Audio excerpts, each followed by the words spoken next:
আমার বিয়ের 7 দিন পরে যখন সমুদ্রে যাওয়ার প্ল্যানিং করছিল আমার স্বামী, ঠিক তখন আমার কাকি শাশুড়ি বলেছিল, নতুন বউ নিয়ে সাগরে যাবি? তোর কি মাথা খারাপ? তোর বউ তো শাড়ির কুচি আঁচল ঠিক করে ধরতে জানে না, তাকে নিয়ে সাগরে গিয়ে কি অনাসৃষ্টি করবি নাকি বাপু?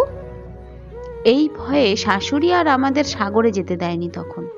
প্রথম বিবাহবার্ষিকীতে বর কাউকে না বলে পাহাড়ে যাওয়ার জন্য টিকিট কেটে আনে। ঠিক সেই সময় আমার মেজ ভাসুরের মেয়ের জন্মদিনের গোটা 4 দিন বাকি থাকা সত্ত্বেও বাড়ির কেউ আমাদের পাহাড়ে যাওয়াটাকেও সাপোর্ট করেনি। সেটাও বাতিল হয়ে যায় সংসারের সকলের মতামতের উপর। তার পরের বছর আমি মাতৃত্বের জার্নি শুরু করি। বাচ্চা ছোট ছোট বলে আর কোথাও ঘুরতে যাওয়া হয়নি। তারপর একদিন পুরো পরিবার মিলে যখন ঘুরতে যাওয়ার প্ল্যানিং করে, সেখান থেকে আমি সরে দাঁড়াই। আমার সাগর পাহাড়ে যাওয়ার ইচ্ছে মরে যায় ততদিনে। লং জার্নি, দুটো মানুষকে চেনার সেই দৃশ্য আমার সংসারের চাপে পথভ্রষ্ট হয়। আমাদের তথাকথিত হানিমুন হওয়ার বয়স সময় পেরিয়ে যায়। একটা সময় বয়স হয়ে যায়, হাঁটুর ব্যথা, ডায়াবেটিসে শরীর বিকল হওয়ার সময় চলে আসে।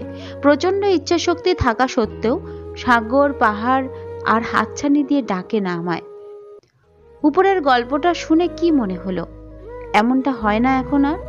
হয়, অনেক পরিবারেই হয়। এমন কিছু মানুষ থাকে যারা অন্যকে তার নিজের অস্তিত্বকে ভুলতে শেখায়, শখ আহ্লাদ করার বয়সে বাস্তবতা দেখায়। তবে বিশ্বাস করুন, এসবকে তুড়ি মেরে নিজের জন্য বাঁচা উচিত। দুটো মানুষ যখন একসাথে থাকার জন্য মানসিকভাবে তৈরি হয়, তখন তাদের প্লিজ সাহায্য করুন।